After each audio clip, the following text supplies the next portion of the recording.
Cada vez son más los investigadores que sugieren que tal vez el fenómeno ovni no se relaciona exclusivamente con seres extraterrestres.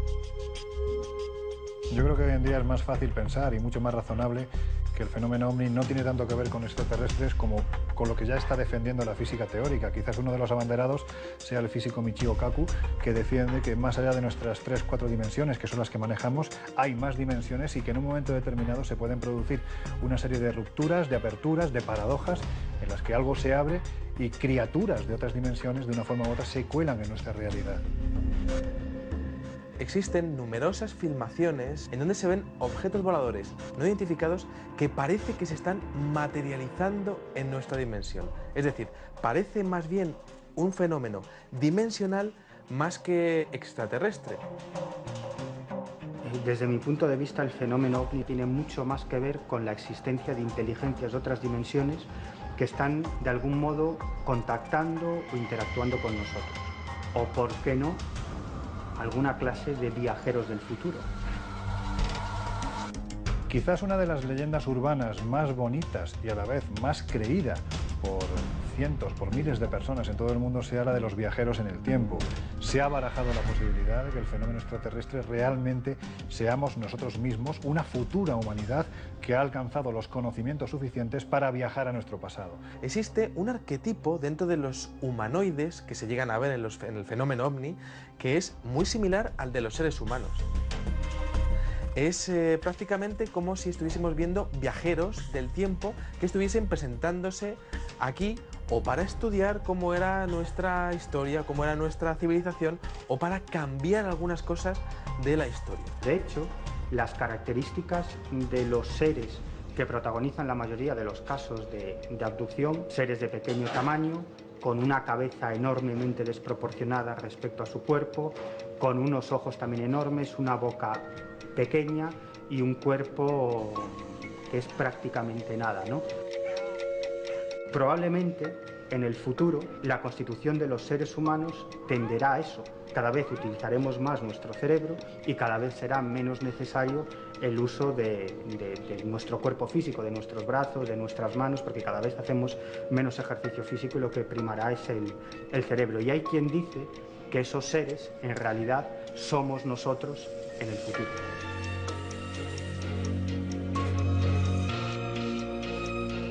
Si se trata de viajeros en el tiempo, ¿cómo explicamos entonces el fenómeno de las abducciones o aquellas tipologías de extraterrestres que parecen ser muy distintas a nosotros? ¿Sería posible que hubiese entidades que para estudiar cosas que estuviesen pasando en ese futuro, estuviese intentando estudiar cómo funcionaba nuestro sistema inmunológico, por ejemplo, nuestra salud, cómo era nuestra sangre, cómo era realmente pues, nuestro sistema de vida, nuestro sistema de creencias, quizá para entender cosas que pudiesen estar ocurriendo en ese futuro? Si aceptásemos que hay viajeros del futuro que vienen a nuestro presente, bueno, pues entiendo que en cierto modo esto justificaría ese mutismo tan tremendo, esa falta de contacto real a nivel masivo que aparentemente tienen.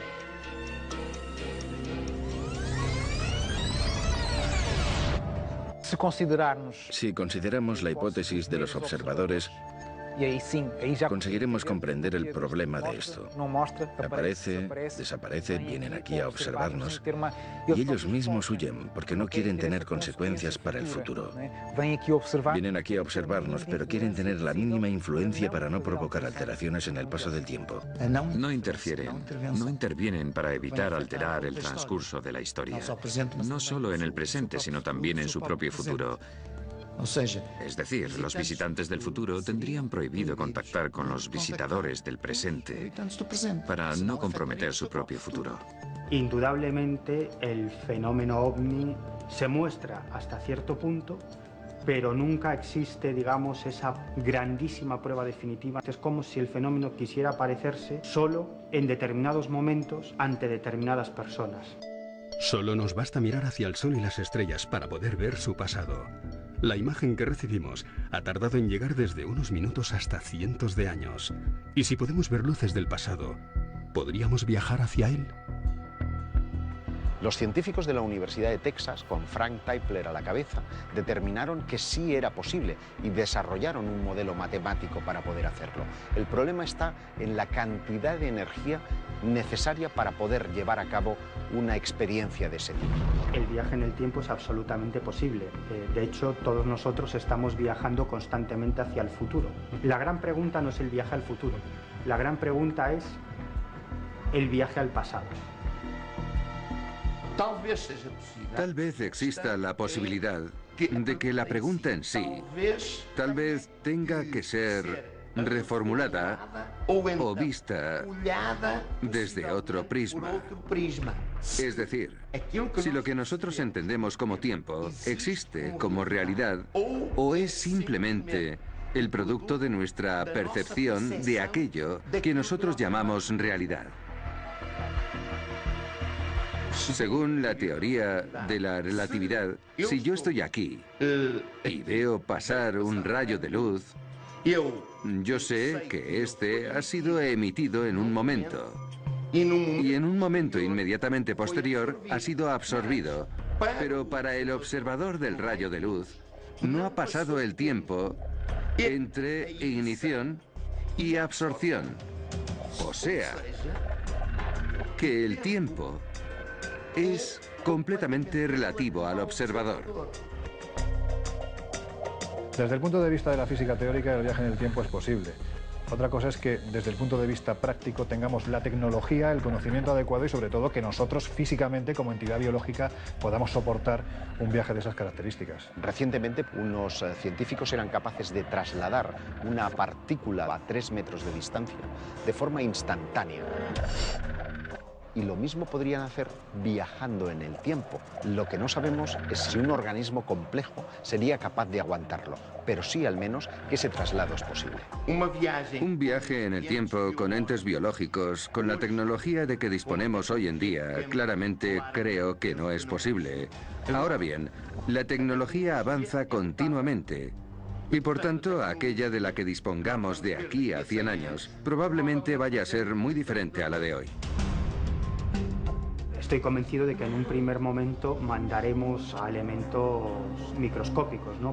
Mucho más difícil sería que entidades biológicas como nosotros pudiese viajar a ese pasado o ese futuro. En el fondo, también estamos tocando otro tema que tiene mucho que ver con los viajes en el tiempo, que es la teleportación. Actualmente se están teletransportando pues, una serie de paquetes de información, incluso información molecular, ¿no?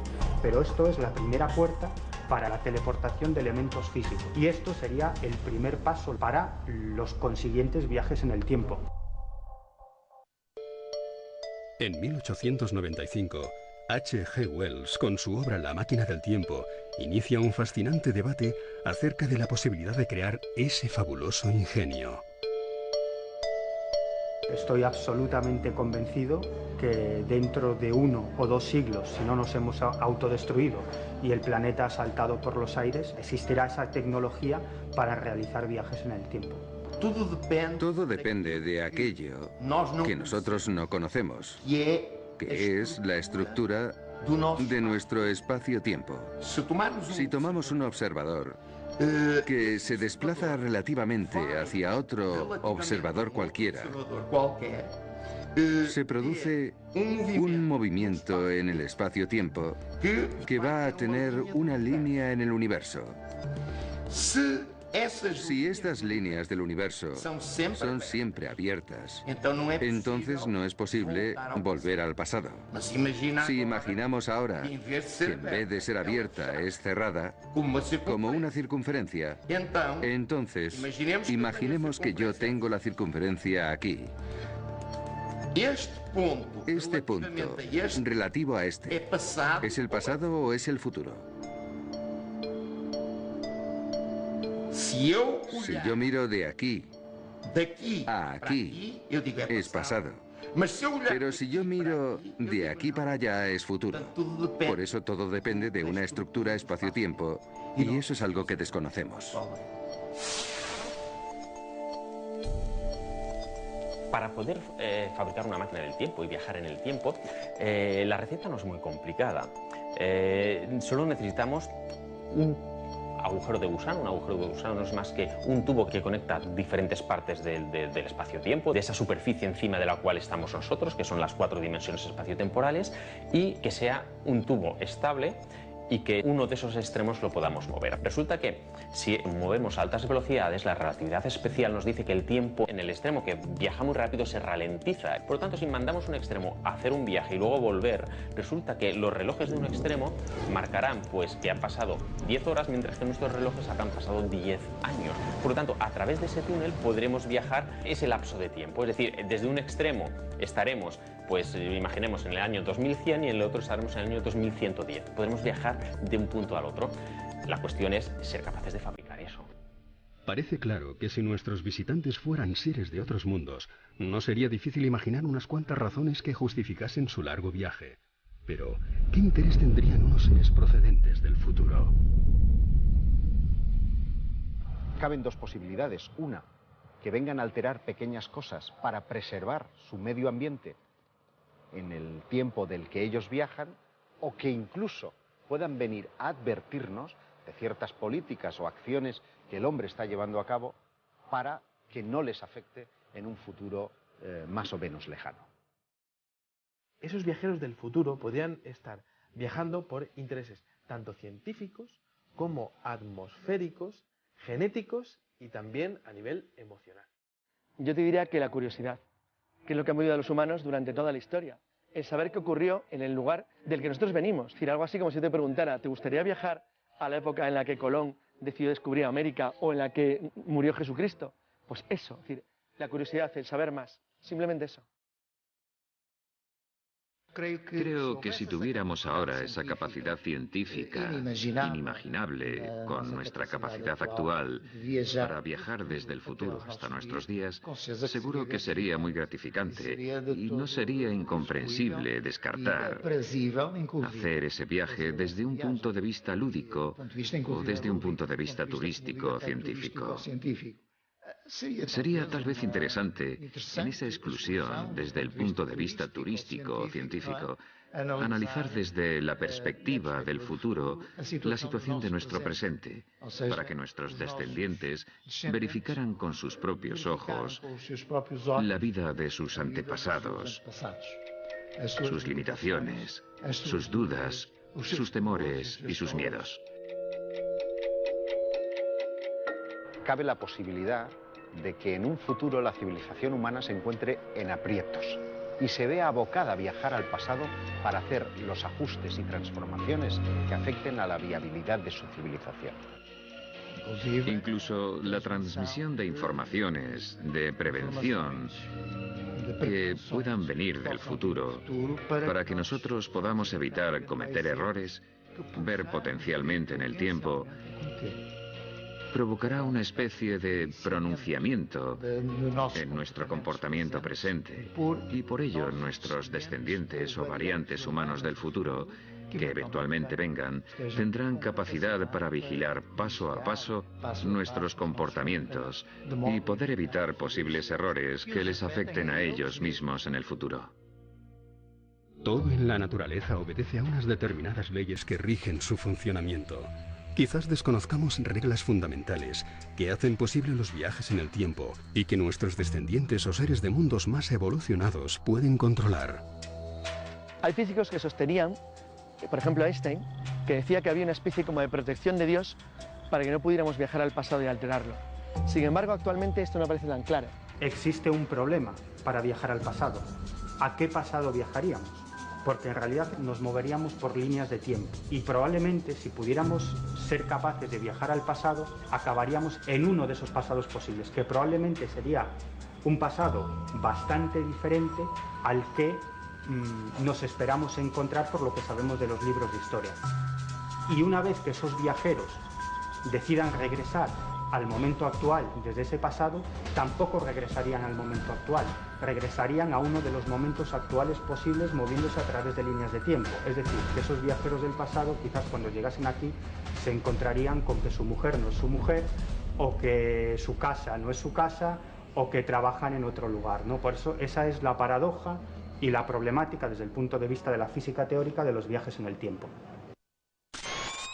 El precedente más antiguo de la península ibérica de los viajes en el tiempo se encuentra en el libro gótico de San Juan de la Peña, escrito entre los siglos XI y XV. Su protagonista es un monje del monasterio navarro de San Salvador de Leyre.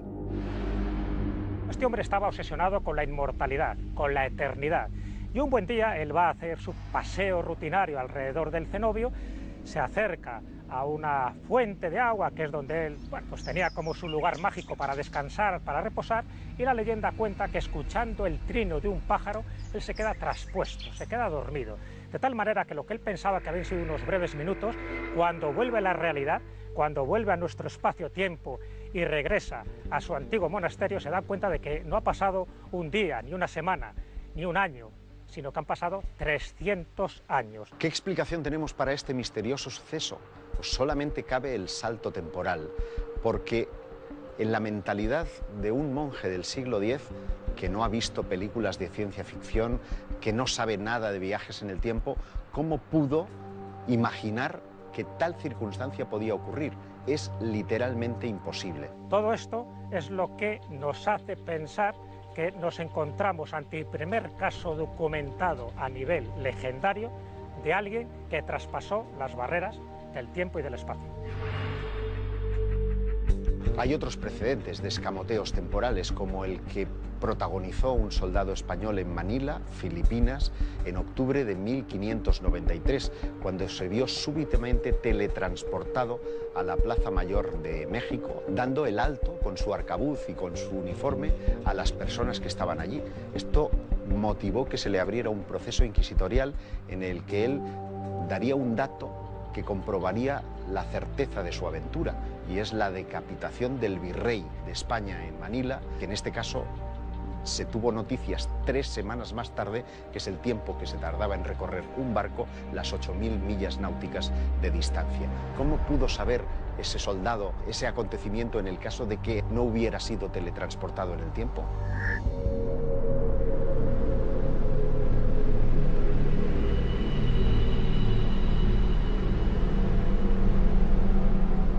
Jenny Randles es una de las grandes investigadoras que hay ahora mismo en el Reino Unido. Ella planteó la teoría de las tormentas espaciotemporales para decir que puede haber momentos puntuales en los que se produce ese encuentro interdimensional en el que lo que hay en esa otra dimensión puede ser visible por quienes estamos en estas 4 dimensiones nuestras. Hablan incluso de que ese tipo de paradojas se produce siempre pues, en torno a un gran aparato eléctrico, una serie de nieblas, especialmente de unos tonos verdosos, pero hasta ahora no se ha podido demostrar. Es simplemente una hipótesis más. Mi interpretación sería pensar más en una teoría del caos, como si una mariposa moviese las alas en Tokio y causara un temporal en Nueva York. La teoría del caos en que nosotros miramos a la naturaleza y parece todo muy armonioso, miramos a los pájaros y es todo armonía, pero de repente todo puede destruirse en un momento y por tanto de la misma forma, eventualmente el espacio y el tiempo pueden tener estas pequeñas tempestades generadas de nada que a lo mejor permitan algún pasaje casual de algunas entidades. Imaginemos que sean absorbidas por esas entidades y aparezcan por otro lado. Parece que además hay una suerte de lugares con una especial atracción hacia este tipo de fenómenos temporales. Son lo que David Fiedler denominó zonas puerta o zonas ventana, dependiendo de si podíamos entrar en ellas o solamente observar los acontecimientos espaciotemporales. Lugar donde siempre se ha citado la posibilidad de que pueda haber una de estas puertas en el tiempo es el célebre Triángulo de las Bermudas, ¿no? Donde más paradojas, entre comillas, de este tipo se han podido producir, siempre atendiendo a las desapariciones de aviones y barcos que allí se han desarrollado. Por ejemplo, el célebre vuelo 19, el de los Avengers, son 5 aviones que en el año 1945 desaparecen en extrañas circunstancias y no se ha vuelto a saber absolutamente nada de ellos. ¿Se fueron a otra dimensión? Pues ante la falta de explicaciones puede ser una más. Muchos investigadores creen que estas puertas espaciotemporales podrían ser obra de seres extraterrestres y utilizadas como conexión interestelar con sus mundos de procedencia. A través de ellas, podrían acceder a nuestro planeta y capturar personas y objetos terrestres para su estudio. Esvedra, por ejemplo, en las Baleares o Montserrat, que es visitada por miles de personas cada año, parece condensar una cantidad inusualmente anómala de fenómenos extraños. Entonces, todas estas cuestiones que determinan que un lugar se convierta de repente en algo parecido a una puerta que se abre hacia algo que no conocemos, desde el punto de vista de la física, es absurdo. Pero para alguien que analiza las leyendas, la historia del folclore, no hace falta ser un genio para darse cuenta que eso no es casual, que de verdad las personas parecen estar como empujadas, como si fuera por una fuerza extraña, hacia determinados lugares donde se producen fenómenos que en otras partes no ocurren. Otra de las zonas más propensas a esta serie de fenómenos es la Musara, en la provincia de Tarragona. En este pueblo, hace tiempo abandonado, han tenido lugar inquietantes desapariciones.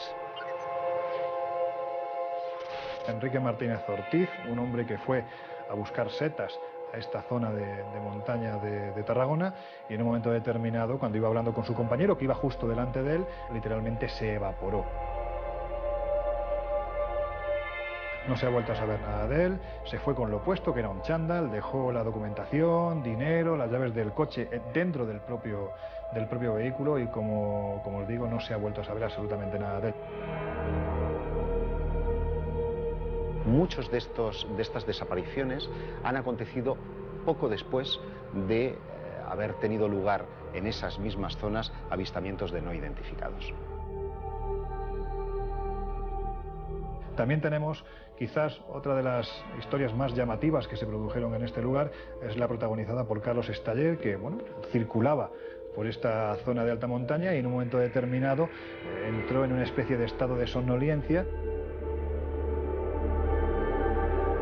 Y cuando despertó se encontraba junto a la central nuclear, que está varios cientos de kilómetros más lejos. Lo que pasa es que había transcurrido un tiempo muy limitado, apenas 40 minutos.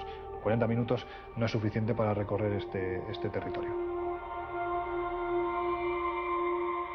En la Musara el tiempo y el espacio parecen entremezclarse de una forma extraordinaria hasta crear bucles que nos conectan con otros universos. Se habla, por ejemplo, de una ciudad que se encuentra en otro plano, en otra dimensión, a la que llaman Villa del Cis, Villa del Cis.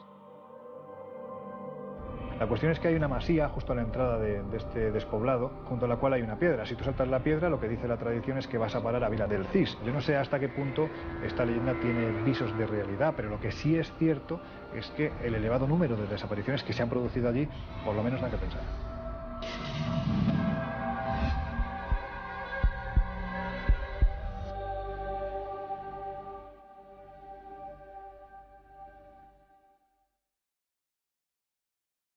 En la zona del barranco de Badajoz, por ejemplo, se han obtenido numerosas fotografías nocturnas que muestran a seres de aspecto luminoso que parecen salir del barranco, como que realmente aquello fuera una suerte de puerta que nos teletransporta a otro lugar.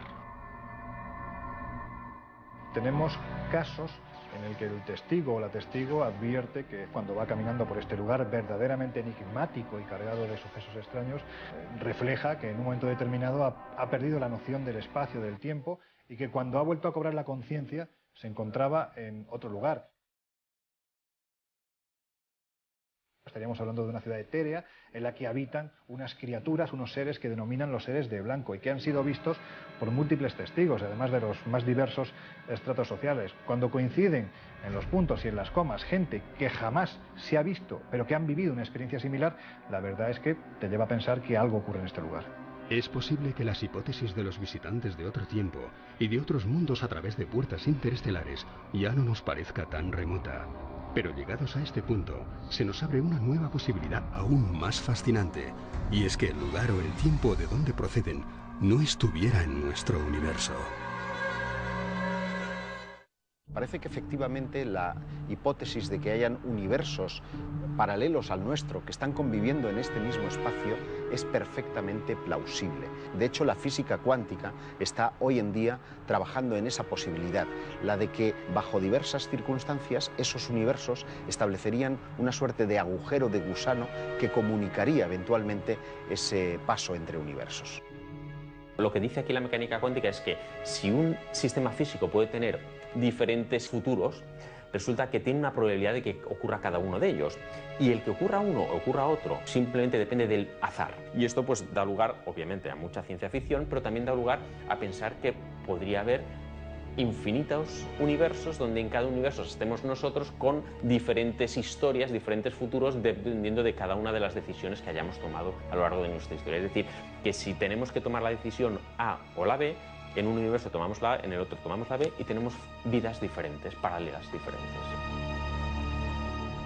Si atendemos a la teoría de los multiuniversos, yo parto de la idea de que tenemos que diferenciar que una cosa es precisamente la posibilidad de que existan múltiples universos y luego otra cosa es que existan múltiples dimensiones. Quizás eso es más cercano a lo nuestro. Decía el poeta Eluard que hay otros mundos pero están en este. Y yo creo que cuando decía eso se estaba basando precisamente en esas otras dimensiones que conviven junto a la nuestra, que en momentos puntuales se produce una paradoja que nos permite a nosotros ver e incluso a ellos interactuar con lo que hay en nuestras cuatro dimensiones. Para describir el universo utilizamos la teoría de la relatividad general de Einstein, que toma la gravedad como la principal fuerza que actúa sobre los cuerpos celestes. Pero a la hora de estudiar el mundo microscópico usamos la mecánica cuántica. Surge entonces una nueva concepción de la estructura de la materia, la teoría de cuerdas. ¿Qué viene a decir la teoría de cuerdas? Que la esencia de la materia no son partículas subatómicas, sino que nuestros aparatos tecnológicos captan una u otra partícula subatómica, pero no existirían como tal. ¿Qué sería la materia? Por decirlo de algún modo, una especie de cuerda vibrante, que dependiendo de su modo de vibración, nuestros aparatos captarían una u otra partícula. Pero hete aquí lo interesante. Esa cuerda vibrante, la esencia de la materia, tendría que moverse en toda una serie de dimensiones espaciotemporales, de 10 a 26 dimensiones espaciotemporales. Es decir, que para validar la física cuántica actual tendríamos que aceptar la existencia de otras dimensiones espaciotemporales, lo cual abre la puerta a la existencia de esos universos paralelos. No creo que los ovnis sean naves extraterrestres que lleguen a este planeta en una misión exploratoria. Tiendo a pensar que tiene más que ver con inteligencias de otras dimensiones que de algún modo están interaccionando con los seres humanos desde el principio de los tiempos. Hace poco aparecieron las primeras pruebas científicas de la posible existencia de otros universos. En el año 2013 el telescopio espacial Planck capturó una imagen de la radiación cósmica de fondo del universo, es decir, el eco cósmico del inicio de nuestro universo.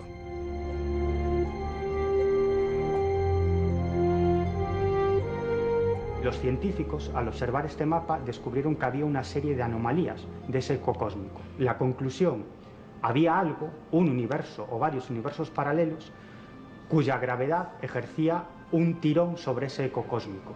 Es decir, que ese mapa de la radiación de fondo del universo sería una prueba de que existen otros universos paralelos que no podemos ver ni captar, pero que también tienen fuerza gravitatoria y que ejercerían un tirón gravitatorio sobre elementos de nuestro mundo. La propia definición de universo paralelo evita que precisamente pueda existir una interconexión entre ambos mundos. Pero, ¿y si no fuera así? Porque constatamos a nivel fenomenológico que hay lugares específicos donde parece que esa frontera, ese límite entre un universo y el otro puede ser vencido. Esa es lo que llamaríamos la interacción cuántica, la posibilidad de intervenir en otro universo paralelo o al revés, que ellos intervengan en el nuestro. Sería fantástico si realmente existiesen muchos universos, poderlos conectar. Eso nos permitiría comprobar que realmente es así. Claro, la cuestión sería entonces que podríamos conectar universos y encontrarnos a nosotros mismos con diferentes historias. Albert Einstein y Nathan Rosen llegaron a la conclusión de que en nuestro universo no solo hay agujeros negros, también existen otro tipo de agujeros que servirían de atajos espaciotemporales, llamados agujeros de gusano. El problema es que sería imposible poder atravesarlos. Sin embargo, unos años después, un matemático estadounidense, Roy Kerr, resolvió esas fórmulas ideadas por Einstein y Rosen, y esa resolución implicaba algo absolutamente fascinante. Las fórmulas de Roy Kerr demostraron que sí era posible que algún elemento físico pudiera atravesar esos puentes dimensionales y viajar a otros universos paralelos. En 2008, la vida de Lerina García iba a efectuar un giro insólito. Según su escalofriante testimonio, esta mujer sevillana, tras un posible contacto con una nave extraterrestre, abandonaría de improviso todo aquello cuanto conocía. Viene precedido porque ella observa una especie de luz, algo extraño, mientras que se desplazaba hacia Sevilla. Lo que ve es algo que está estacionado en la carretera. Aquello debió de influir de alguna forma sobre la psicología, sobre la psique de nuestra testigo, que a partir de ese momento se comienzan a producir todo este tipo de acontecimientos que tiene en su vida. Tras acostarse, tras dormir, su mundo ya no es su mundo. Al despertar, su marido, del que tiene un recuerdo, ya no es su marido, tiene un hijo al que recuerda, pero que no es su hijo. Es como si hubiera estado viviendo otra vida, es como si hubiera vivido en un mundo diferente y al despertar se hubiera materializado en esa otra vida, ¿verdad? El caso de Lerina es verdaderamente un ejemplo, ¿no?, de toda esta interacción entre universos. Todo parece haber variado. Todos los actores de su propia vida la reconocían y sabía quién era su tiempo, pero sin embargo estaba viviendo en una realidad alternativa.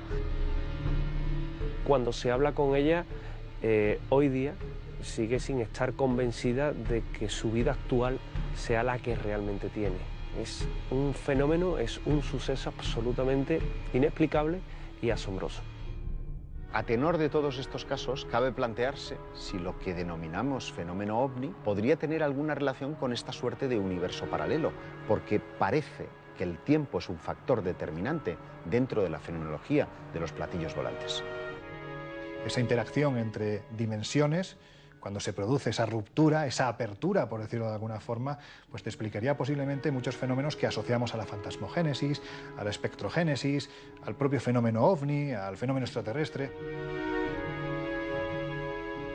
La cuestión es hasta qué punto, si ahí existen criaturas inteligentes que habitan en otras dimensiones, ellos están interactuando conscientemente con nosotros o les pasa como a nosotros, que no somos conscientes de lo que son.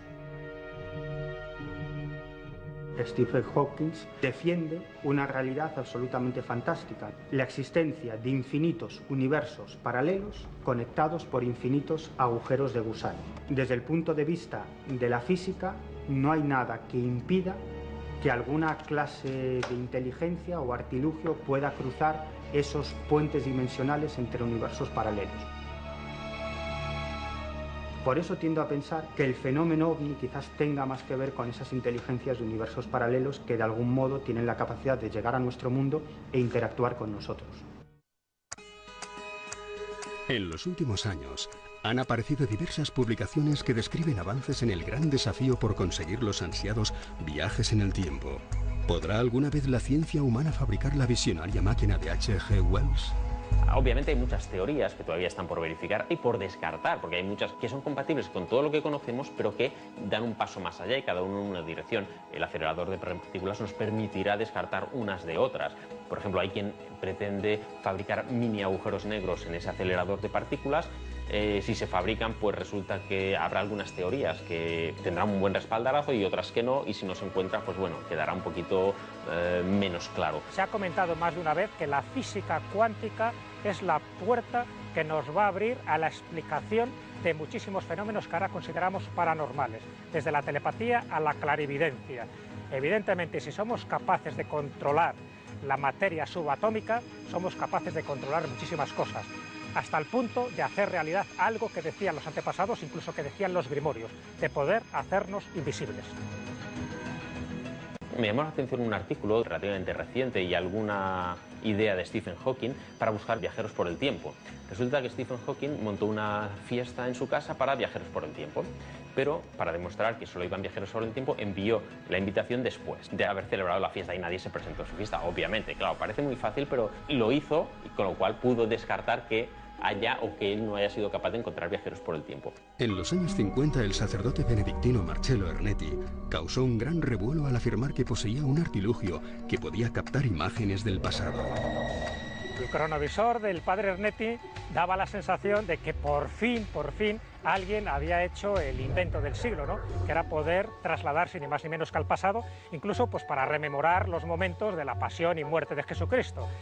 Solo hay un pequeño defecto en esa teoría, que la prueba del delito en este caso, que es el cronovisor, nadie lo ha visto, ha desaparecido, dicen que fue destruido, pero es cierto que muchísimos casos y teorías, incluso de crononautas, sí se han justificado como posibles viajeros del tiempo, pero siempre, como pasa con las leyendas urbanas, nos falta el elemento clave, la prueba definitiva, para demostrar que esto es cierto. El 13 de enero de 1956, en el estado de Michigan, Morris K. Jessup recibe una carta que iba a cambiar drásticamente su vida. El mensaje decía que 12 años atrás la Armada estadounidense había realizado un sorprendente y trágico experimento en Filadelfia. El experimento Filadelfia es uno de esos casos que se debate entre la leyenda más absoluta y los visos de que realmente se estuvo haciendo algún tipo de experimento interdimensional. Estamos en el año 1955, cuando un desconocido Carlos Allende se pone en contacto con un ufólogo norteamericano llamado Morris Jessup y le empieza a mandar una serie de informaciones de un experimento que se había desarrollado en el año 1943. Dentro del proyecto Arcoiris, un proyecto ultra secreto, el gobierno de los Estados Unidos quería experimentar la invisibilidad sobre uno de sus barcos, el US Eldridge. En concreto, se denominó Experimento Filadelfia y consiguió un efecto perverso, porque en lugar de invisibilidad, lo que consiguieron fue teletransportar ese destructor de la Marina estadounidense hasta Norfolk, y el experimento se estaba desarrollando en Filadelfia. Cuando regresó este barco a su puesto original, en el puerto de Filadelfia, fueron cuestión de milésimas de segundo, el experimento, según decía Carlos Allende en uno de sus escritos, fue un auténtico éxito, pero la tripulación que formaba parte de ese barco fue un auténtico fracaso. Porque, según contaba Carlos Allende, los tripulantes aparecieron literalmente incrustados en mitad del fuselaje del barco. Algunos de ellos aparecían completamente calcinados, otros aparecían desorientados. Al Bielek, que ya murió, dice haber estado durante esa experiencia y habla de que el barco pasó de 1943 a 1983 y después regresó al pasado. Posteriormente, en los años 80, se volvió a intentar repetir esta experiencia.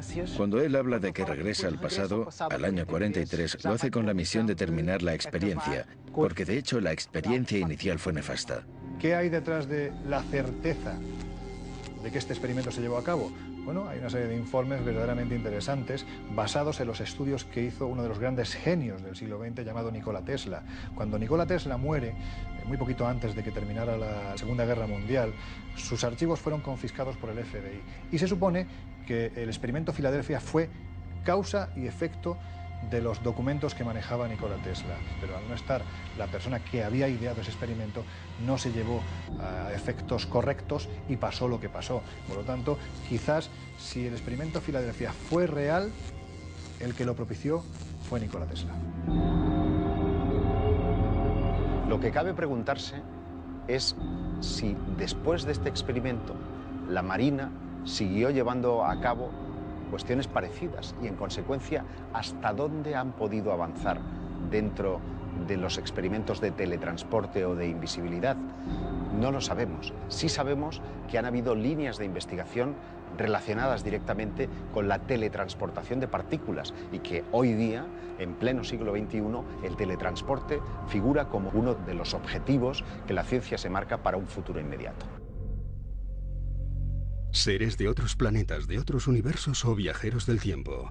La pregunta permanece en respuesta al fenómeno ovni. Para resolver el enigma sería necesario una prueba definitiva. Es difícil llegar a conclusiones respecto a qué constituiría una prueba definitiva de los viajes en el tiempo. Seguramente la respuesta la vamos a encontrar en la misma medida en la que la ciencia avance y consiga pasos importantes y significativos en el tema de los viajes temporales. La prueba necesaria sería que encontrásemos un agujero o cola de gusano y entonces consiguiéramos formular una topología para el espacio-tiempo que contuviera esos agujeros de gusano. Desde el punto de vista de la física, es posible el viaje en el tiempo. El único problema es tecnológico y sobre todo energético, porque tendríamos que disponer de tal cantidad de energía que hoy en día es absolutamente imposible. Las tormentas en el tiempo explicarían muchos de los sucesos que se han producido en los que el testigo de repente pasa de estar en un lugar a estar a miles de kilómetros de distancia cuando apenas han transcurrido unos minutos. Yo mismo he tenido la oportunidad de recopilar decenas y decenas de casos de personas, de individuos que han vivido fenómenos de teleportación espacial, de salto instantáneo en el espacio y también de teleportaciones temporales, de personas que han vivido esas tormentas temporales o anomalías espaciotemporales.